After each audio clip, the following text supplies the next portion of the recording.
A paz do Senhor, meus queridos irmãos. Aqui estamos para dar início à nossa aula de número 7, cujo título é Aplicação Estudando pelo Método do Livro. Nosso propósito é mostrar para os irmãos como dar início ao estudo do livro para poder compreender os objetivos do autor e os propósitos do autor quando escreve um livro bíblico. E assim nós teremos elementos para fazer o esboço do livro que estamos estudando. Ao invés de você basear o seu estudo em esboços prontos, você pode fazer o seu próprio esboço. Tudo bem?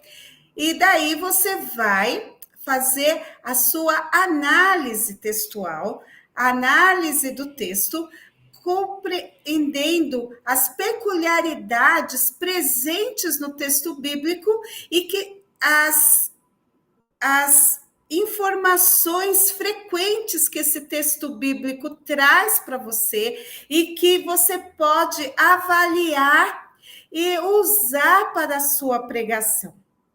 Porque essas avaliações são avaliações resultantes da sua descoberta pessoal, do seu comprometimento pessoal com o estudo do texto.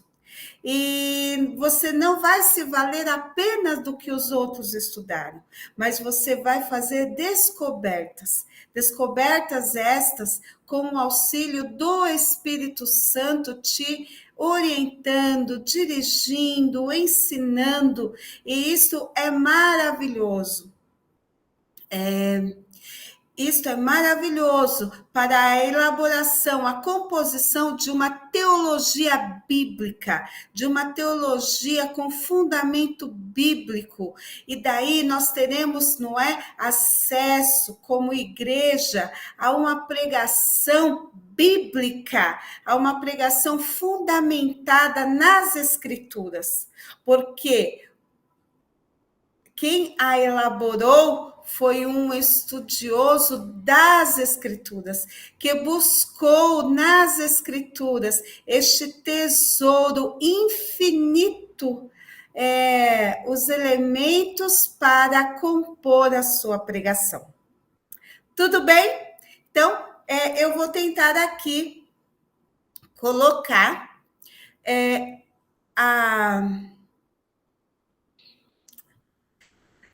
vou tentar colocar a tela para que vocês acompanhem a minha fala. Eu não sei se ela sairá, porque o Google Meet e eu não estamos muito amigos, e espero que consiga, senão nós vamos ter que dar um jeito aí para uma posterior edição. Que Deus abençoe a todos vocês e vamos em frente. Certo, pessoal?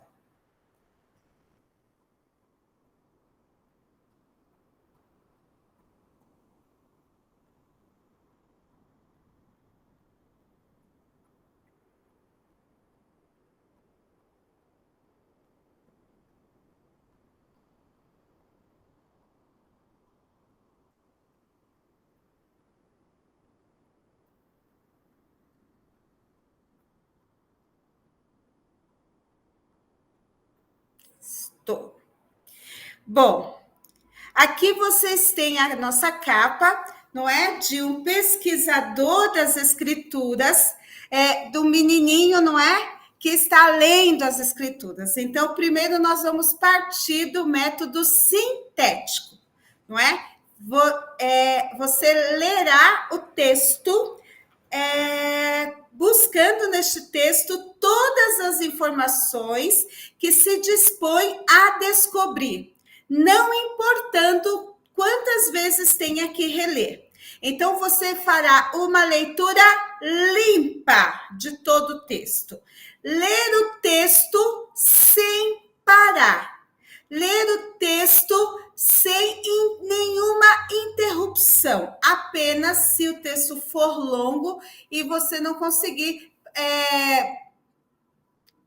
lê-lo de uma só vez, mas esta leitura será sem nenhuma anotação, apenas leitura. Por quê? Na primeira vez você vai se familiarizar com o livro que está estudando, tá? Então, lendo de uma vez para se familiarizar, compreender o que o autor está dizendo e observar, não é? Como o mocinho da lupa aí, observar para familiarizar-se. Depois que você leu, observou, fez algumas descobertas mentais, é que você vai retomar o livro para fazer anotações.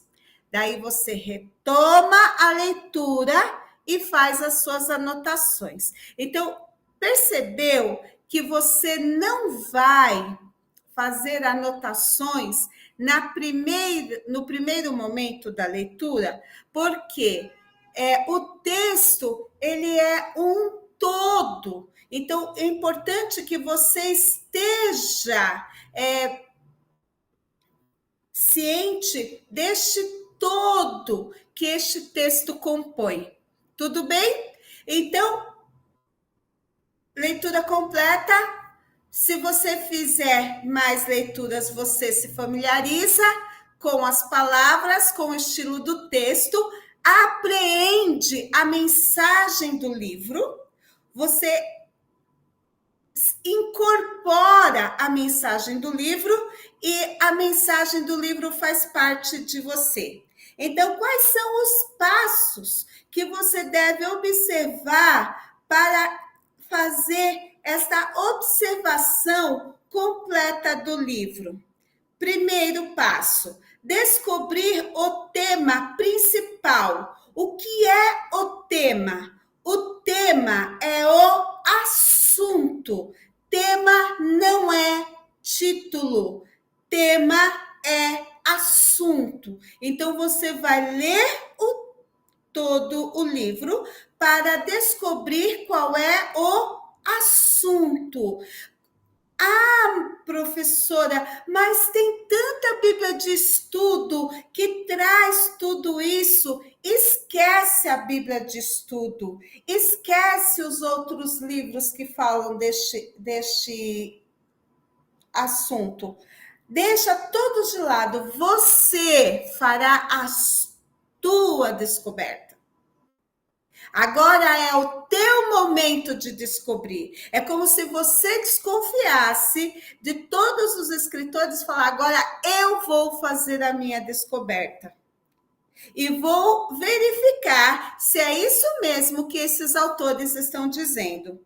Então, faça a tua oração e de uma só vez, veja se este tema é um fio condutor, é uma coluna vertebral que sustenta todos os capítulos. Então, você vai ver qual é o assunto que se repete por todos os capítulos. Qual é o assunto que está escondido em todos os capítulos do livro? Por isso que você precisa ler de uma só vez, porque aí você descobre a linha de pensamento que sustenta o livro, o tema do livro, o assunto do livro, entendeu? É por isso que é importante você fazer esta leitura para observar o assunto principal, lendo de uma só vez. Ah, eu li e não descobri qual é o assunto. Leia de novo, até descobrir.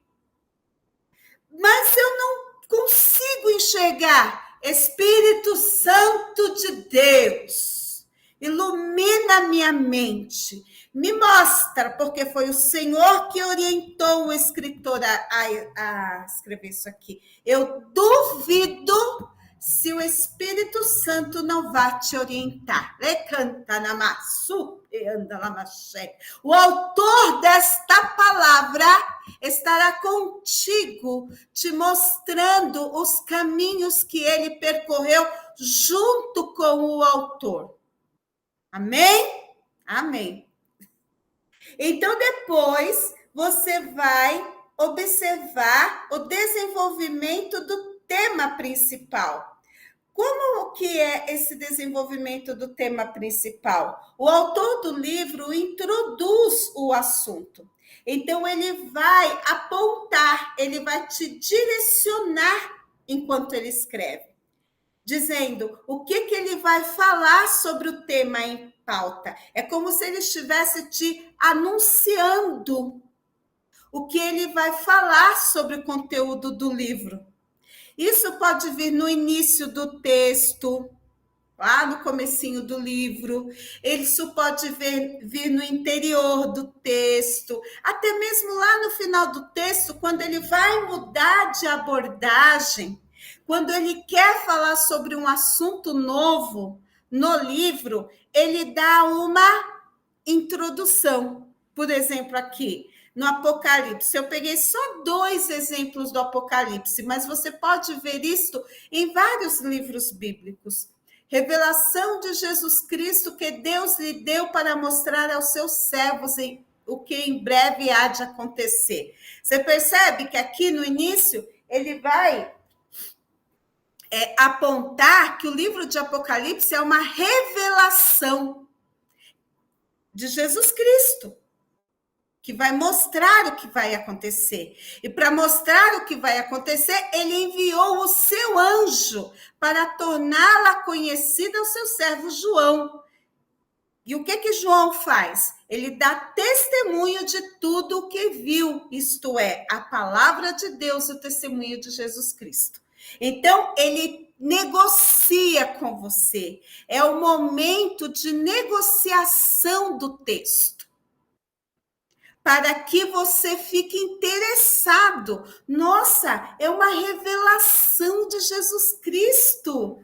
E como que essa revelação acontece? Olha, Deus enviou o seu anjo para João, para contar para João o que vai acontecer. E João conta para nós o que vai acontecer. Então, no começo do livro, ele já deixa você com a expectativa daquilo que há de acontecer, do Apocalipse, desta revelação. E você fica, eu quero ler este livro, porque este livro tem novidade, este livro tem notícias do futuro. Entendeu? Então, percebe que tem essas informações são essenciais no texto para deixar você interessado, para deixar você na expectativa. E é um recurso da escrita do texto. Recurso maravilhoso, não é? Que deixa o leitor interessado. E ao anjo da igreja em Sardes escreva. Agora aqui, ele já vai apontar para uma outra abordagem. Ou seja, agora aqui, nós não vamos fazer uma revelação apenas. Nessa revelação, nós temos uma carta. E esta carta é para a igreja de Sardes, não é? Então, se essa carta é para a igreja de Sardes,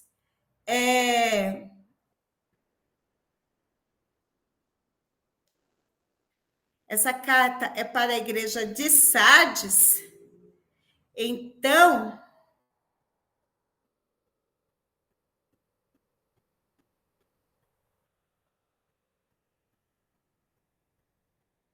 se essa carta é para a igreja de Sardes, então eu devo ficar atento, porque eu quero saber o que ele tem a dizer para a igreja de Sardes.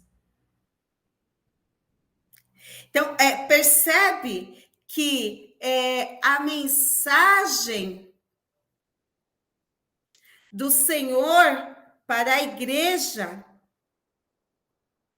A mensagem do Senhor para a igreja aqui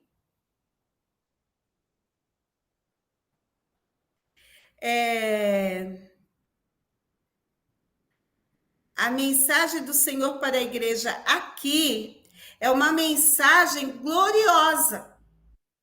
Agora, o terceiro passo são os termos, a atmosfera e a forma literária. Então, você vai procurar termos que não compreende, que requerem atenção, observar a atmosfera recorrente em cada capítulo e a diferença entre os tais. Então, você vai observar quais são as palavras que você não entende, quais são as palavras que você precisa prestar atenção. Qual é a atmosfera? Existe uma atmosfera de alegria? Existe uma atmosfera de guerra? Existe uma atmosfera de tristeza? Daí você vai observar os recursos literários. Existem figuras de linguagem? Existem palavras apenas no sentido literal? Isso você vai observar. Ocorrências em forma intercalada. Qual é o tipo de progressão de ideias? Quais são as ideias que ele vai tratar ao longo do texto? Então, nós temos aqui no livro um exemplo da carta aos Colossenses, na qual Paulo vai falar: estais mortos com Cristo, já ressuscitastes com Cristo, mortificai, pois, os vossos membros que estão sobre a terra, vos vestistes de novo. Então, Paulo vai falar sobre as implicações de morrer com Cristo, ressuscitar com Cristo. Então, não se pode compreender o livro de Colossenses a menos que se enxergue esse recurso de alternância, porque uma colocação remete à anterior. Então, existe uma progressão de ideias. E quando ele fala do morrer com Cristo e ressuscitar com Cristo, ele está falando da morte para o mundo e da morte para as coisas deste mundo e para o revestimento espiritual. Nós morremos para o mundo, morremos para o pecado e nascemos para uma nova vida, né? Tem outro texto, se você quiser fazer uma relação, não é? Tem outro texto, acho que é em Coríntios, que Paulo fala que o povo de Israel, no batismo, tipificou a morte de Cristo, não é? Quando passou pelas águas do Mar Vermelho, mas a partir do momento que eles saíram dali, eles passaram para uma nova vida que aponta para a ressurreição. Então, nós também passamos por isso, nós morremos para o mundo e ressuscitamos com Cristo para uma nova vida. Então, você pode trabalhar essa ideia, porque ele vai trabalhar este padrão por todo o livro.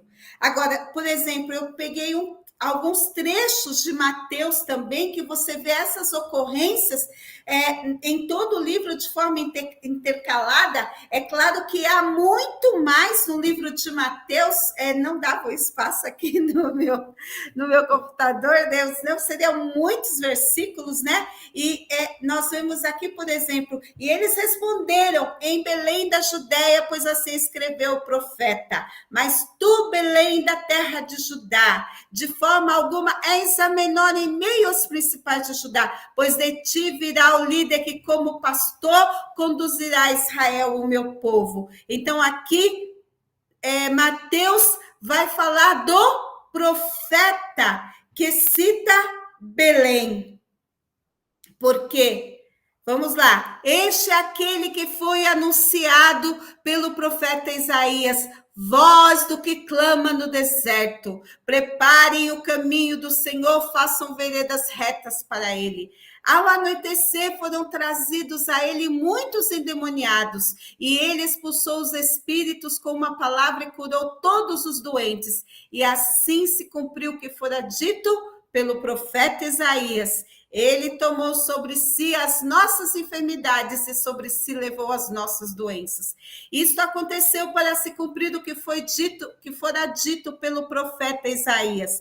Eis o meu servo a quem escolhi, o meu amado a quem tenho prazer. Porei sobre ele o meu espírito e ele anunciará a justiça às nações. Então você percebe que a finalidade do evangelista Mateus é provar que o Messias, que João Batista foram profetizados, vieram no tempo aprazado para cumprir o que fora predito para eles, para trazer a mensagem de salvação para o povo, que o povo precisava ouvir. Então, você vê que há esta recorrência direta, porque o povo judeu, o Evangelho de Mateus foi escrito para o povo judeu,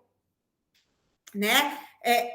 Com a finalidade de alcançar o povo judeu, era necessário que se reafirmasse nos seus escritos que o Messias foi profetizado por Isaías e outros profetas, porque o povo judeu cria na mensagem dos profetas. Então, a escrita tinha um alvo, um propósito. Então, seria natural que o evangelista repetisse em várias de suas informações sobre o Messias que este Messias fora profetizado. Então, percebeu que o texto tem um propósito. Então, se o texto tem um propósito, há algumas informações que serão recorrentes no texto. Então, você vai ler todo o texto para buscar essas informações dele. Daí você descobre qual é a finalidade do texto. E para isso, você precisa ler o texto inteiro.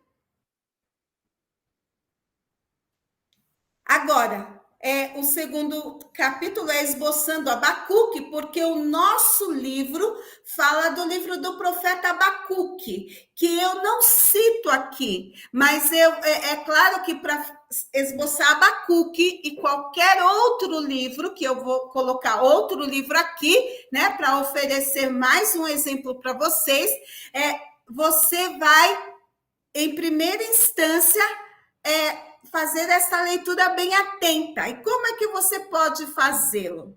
Escrevendo um título para cada parágrafo. Por quê? Cada parágrafo contém uma ideia central, tá? Todo o texto. Em todo o texto, cada parágrafo tem uma ideia central. Mudou a ideia central, mudou o parágrafo. Cabe ao leitor encontrar a ideia central de cada parágrafo.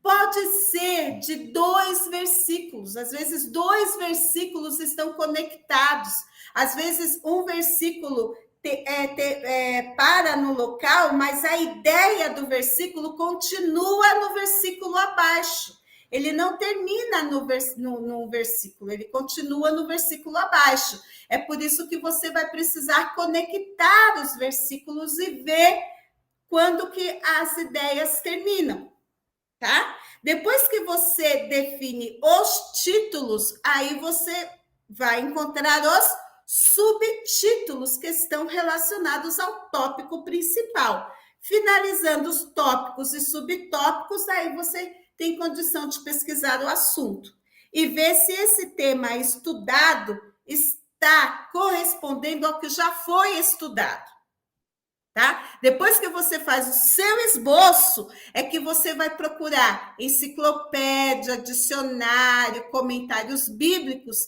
e ver se o seu esboço está de acordo com o que já pesquisaram.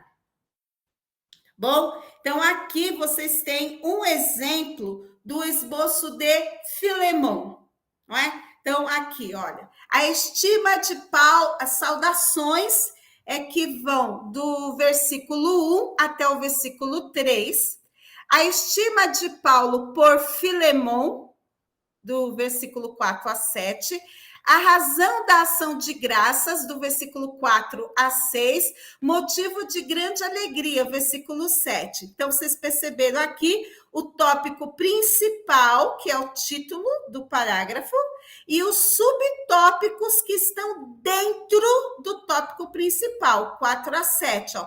4 a 6 é um subtópico e o 7 é outro subtópico. Tá? Então, aqui, apelo em favor de Onésimo é o tópico principal. Petição em vez de ordem. Ele pede para Filemão.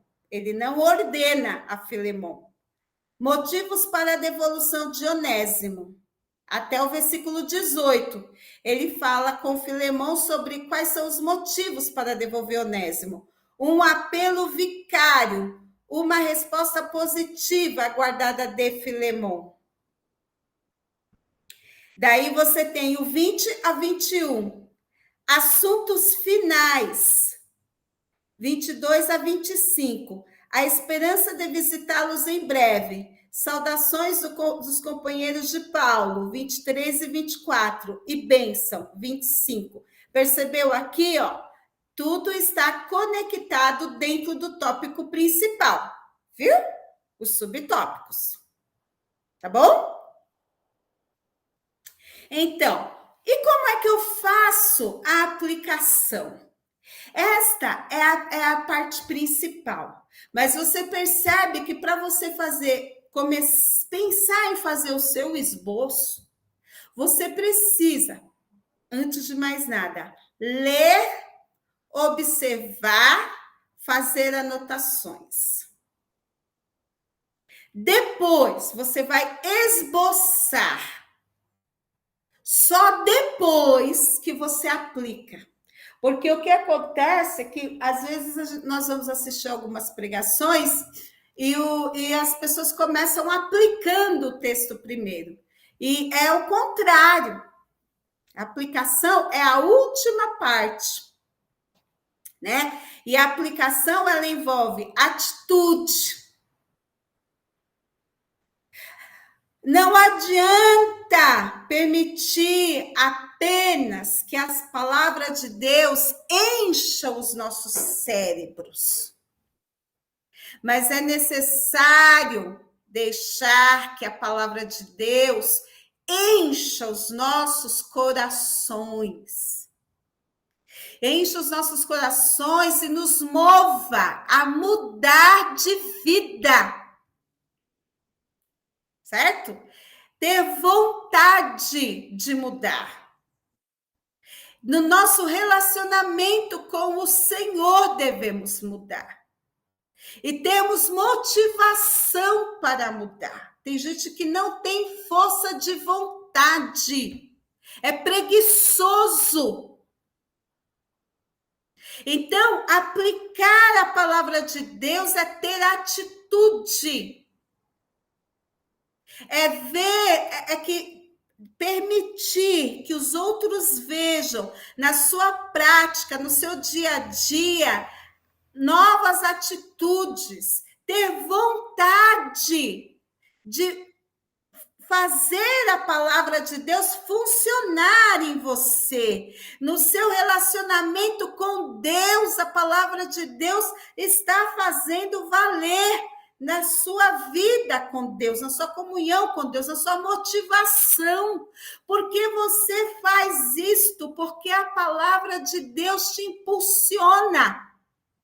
Então, como que nós vamos nos envolver com a palavra de Deus?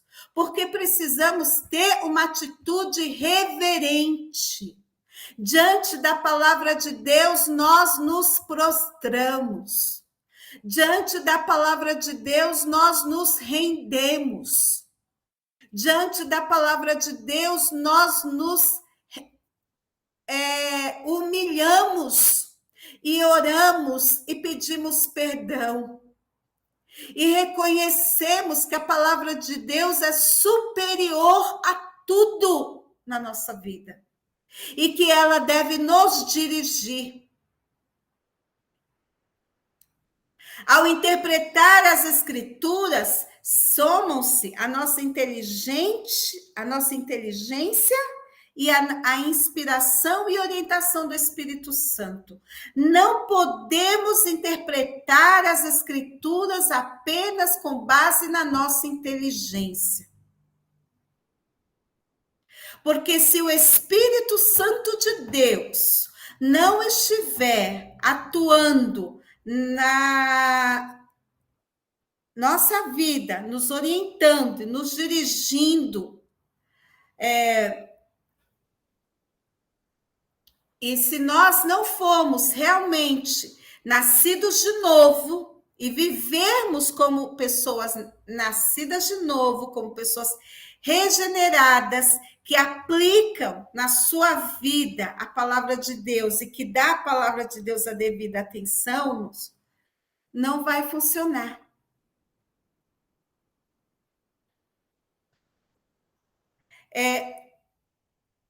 Muitos acham que sabem, como disse um estudioso de pedagogia, ao passo que não sabem.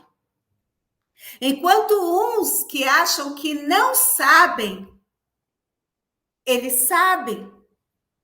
Porque o Espírito Santo de Deus os fará recordar de tudo que eles aprenderam, de tudo que eles estudaram. Veja bem, alguns que se acomodam e não consultam as escrituras. Não é isto. Nós devemos consultar as escrituras, buscar no livro do Senhor e ler e meditar. E se dedicar na meditação nas escrituras. Porque quando o Espírito Santo atua na nossa vida, ele nos faz lembrar, ele nos ensina tudo o que Jesus nos disse. Agora, se nós não nos aplicarmos a ouvir o Senhor a nos falar, como nós vamos lembrar daquilo que o Senhor nos ensinou? Quando o Espírito vier, ele nos guiará em toda a verdade. Ele não falará de si mesmo, falará apenas o que ouvi e anunciará o que está por vir. Então, ele tornará o Senhor Jesus conhecido de nós. Como é que nós queremos conhecer Jesus? Nos tornar íntimos de Jesus, se não for por meio da sua palavra. E quem é que nos orienta acerca da pessoa de Jesus para conhecermos melhor Jesus, nos termos mais intimidade com Jesus, se não for o Espírito Santo? Então é como se fosse uma via de mão dupla e que se coincide e que se une a palavra e o Espírito Santo. Eles vão caminhando juntos. Não podemos separar.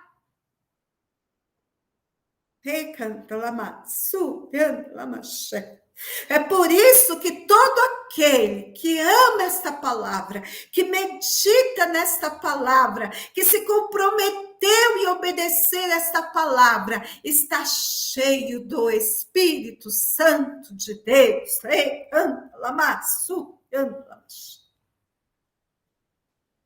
Então, o estudo das Escrituras é uma experiência pessoal. E o Senhor se revela aos seus filhos por meio da sua palavra. Deus se revela a você por meio das Escrituras. E aplicar a palavra é um trabalho que fazemos em conjunto com o Espírito Santo, porque o Espírito Santo nos inspira. E ele faz com que nós reconheçamos esta limitação humana que nós temos. E a forma que nós vivemos e que precisa ser mudada, e o Espírito Santo nos mostra o que precisa mudar.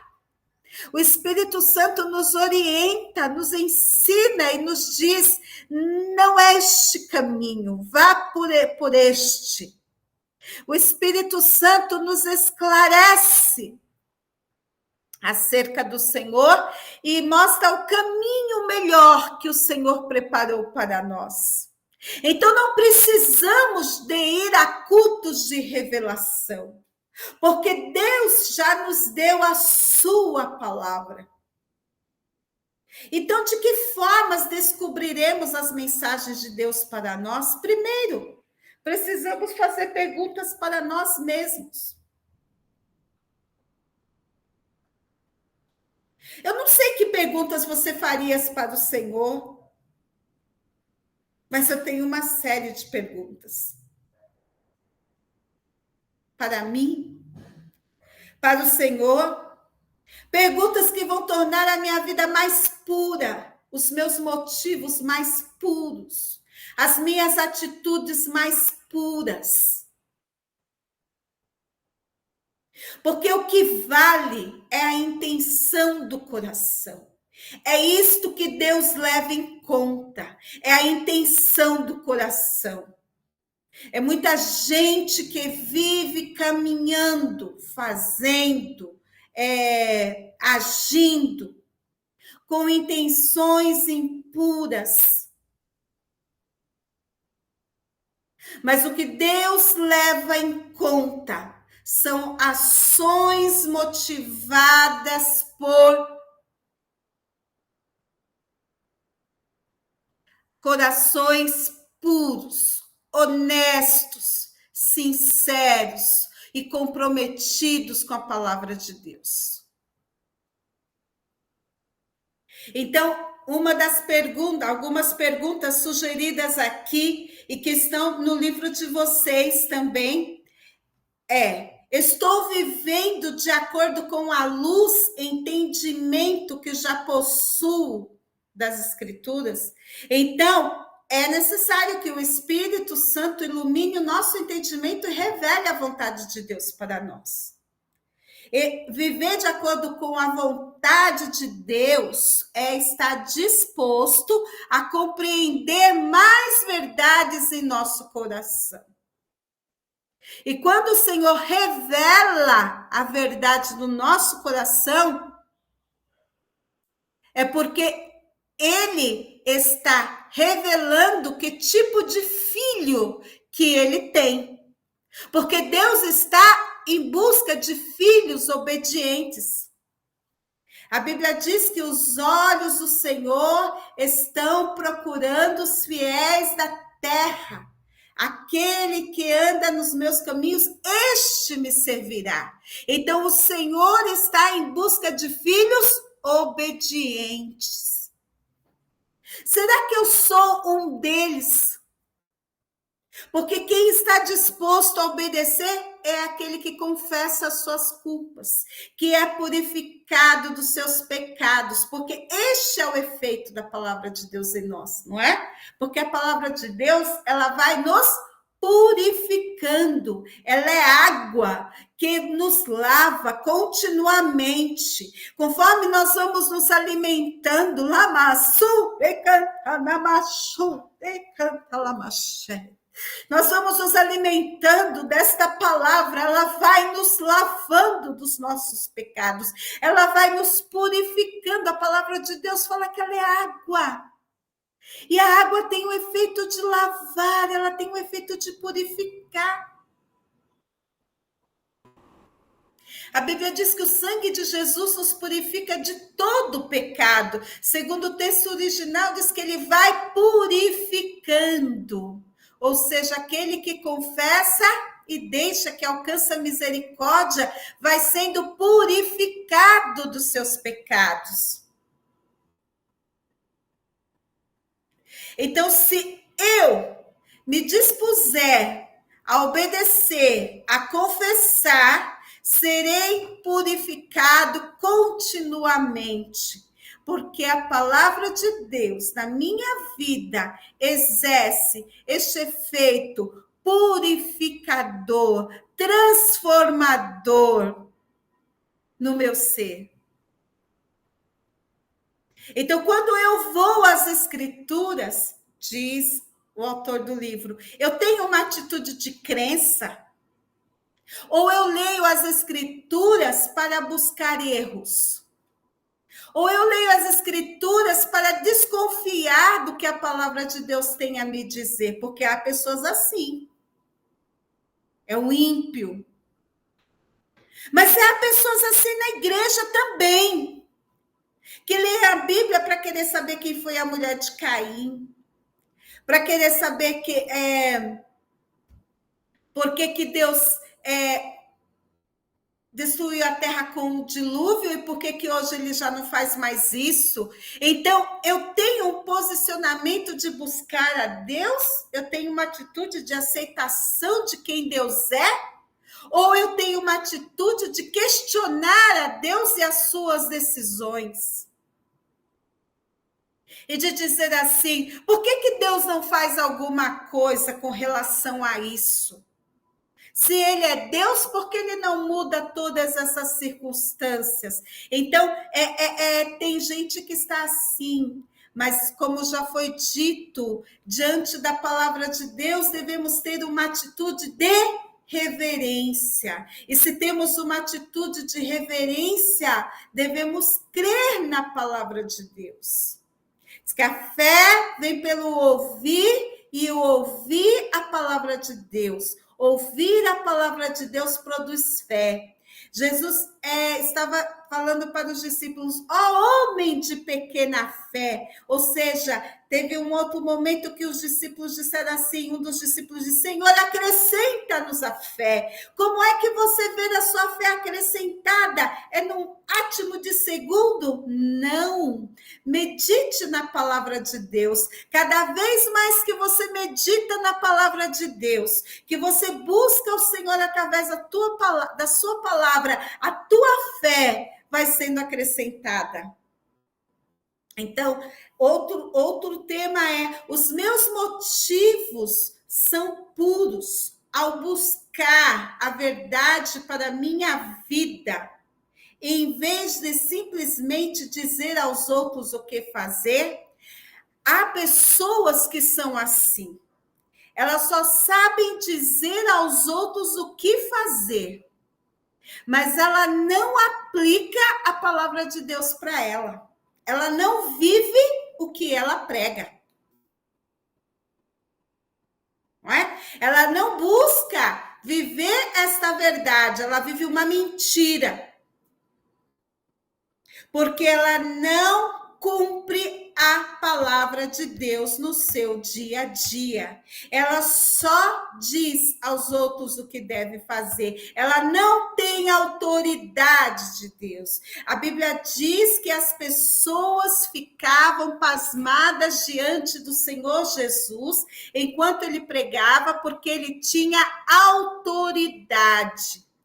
Por que Jesus tinha autoridade? Porque ele vivia o que ele pregava. A autoridade espiritual é concedida por Deus, mas a maior autoridade de uma pessoa não é imposta, a autoridade é reconhecida. Como é que você reconhece a autoridade espiritual de alguém? Quando alguém vive aquilo que ele prega.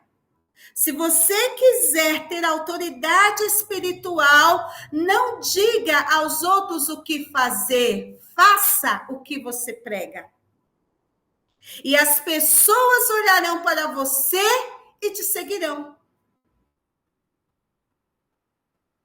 Porque elas verão que os teus motivos são puros. Não é? Então, as pessoas escolhem naquilo que elas vão crer, recusando aquelas verdades que mudarão suas vidas. Por quê? Porque muitos não pregam aquilo que eles vivem. Então, nós precisamos nos conformar nos moldar a palavra de Deus. E daí a autoridade espiritual virá. Então, outras perguntas que devemos fazer. Isto é algo em que devo crer e com o qual agir de acordo? Quando você lê o texto, eu devo crer nisso e agir de acordo com isto? Isto é algo que, de algum modo, eu devo aplicar no meu viver? Eu devo aplicar isto no meu viver? Qual é a direção que eu devo tomar no meu viver, né? Porque tem a plaquinha aqui na lateral. O que há em minha vida hoje que corresponda à situação bíblica? O que estou vivendo hoje que está de acordo com a Bíblia? Difícil, não é, irmãos? E como isto se aplica a mim?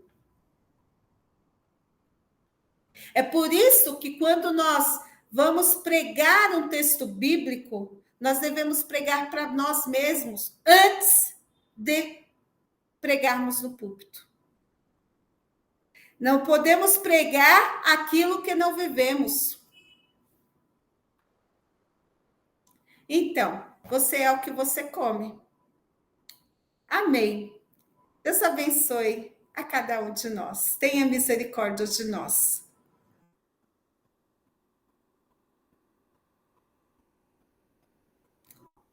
É isto, e que o Senhor tenha compaixão de nós. Amém.